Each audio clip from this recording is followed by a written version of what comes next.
Garlic వేసుకున్నానండి. ఇందులోనే కొద్దిగా చిల్లీ ఫ్లేక్స్, క్యాప్సికమ్ ముక్కలు,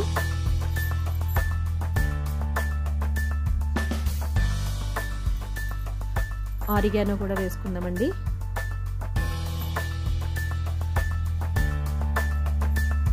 ఇలా ఒక్కొక్క ఐటమ్ 1 by 1 వేసుకుంటూ మిక్స్ చేసుకున్నాము. ఒక బటర్ అనేది 2 ప్యాకెట్స్ వరకు యూస్ చేసాము.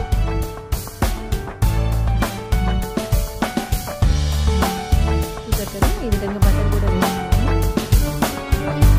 బటర్ పౌడర్ కూడా కొద్దిగా వేసుకున్నాము.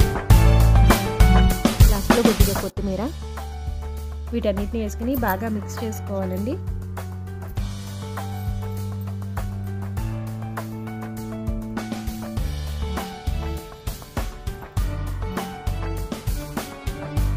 కొద్దిగా సాల్ట్ వేసుకున్నాండి. చాలా కొంచెం చాలు, ఎందుకంటే బటర్లో కూడా చీజ్లో కూడా సాల్ట్ అనేది ఉంటుంది.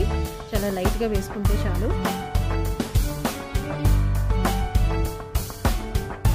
ఇప్పుడు ఈ విధంగా స్పూన్తో మిక్స్ చేసుకున్నామండి. లాస్ట్లో కొద్దిగా చీజ్ కూడా వేసుకుని మిక్స్ చేసుకోవాలి. తర్వాత దీన్ని ఈ విధంగా బ్రెడ్ పైన అప్లై చేసుకోవాలండి. ఇది డైరెక్ట్గా దీన్ని ఈ విధంగా కూడా మనం ప్యాన్ మీద కాల్చొచ్చు. లేదు అంటే మనం షేప్స్ కావాలి, పిల్లలు డిఫరెంట్గా షేప్స్లో పెడితే ఇష్టపడతారా అనుకుంటే ఇట్లా కొన్ని షేప్స్ ట్రై చేయించండి.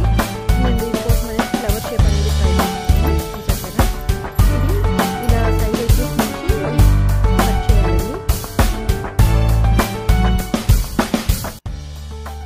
ఇలా 4 సైడ్స్ కూడా కట్ చేసుకోవాలి. సెంటర్కి వెళ్ళే కొద్దీ మనకి విడ్త్ అనేది ఎక్కువగా ఉండేలా చూసుకుంటూ స్టార్టింగ్ నుంచి అలా క్రాస్గా కట్ చేయాలి. చూసేదానికి ఇది స్వస్తిక్ షేప్లో కట్ అవుతుంది. తర్వాత ఇలా కార్నర్స్ మనం కట్ చేసిన దాన్ని ఒకదాని నుంచి ఒకటి లేపుకుంటూ ఈ విధంగా ఫోల్డ్ చేసుకోవాలి. కొంచెం షేప్ అవుట్ అయినా మళ్ళీ మనం దాన్ని ప్రెస్ చేయడం వల్ల అది ఫిక్స్ అవుతాయండి. కదా,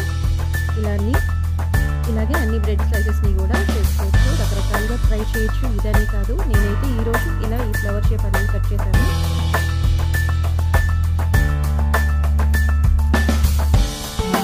కదా ఏ విధంగా ఎంత గ్యాప్ తీసుకుని ఎడ్జెస్ నుంచి పైకి వెళ్ళే కొద్దీ మనకి క్రాస్ అనేది రావాలి.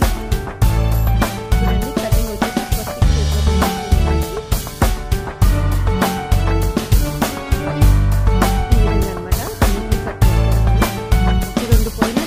మనకి షేప్ అనేది నీట్గా వస్తుంది.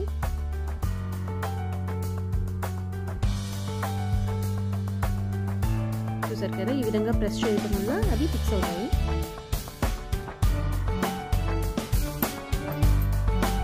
ఇవైతే తిని మా పిల్లలు లైక్ ఇచ్చారండి. మీరు కూడా తప్పకుండా లైక్ ఇవ్వండి.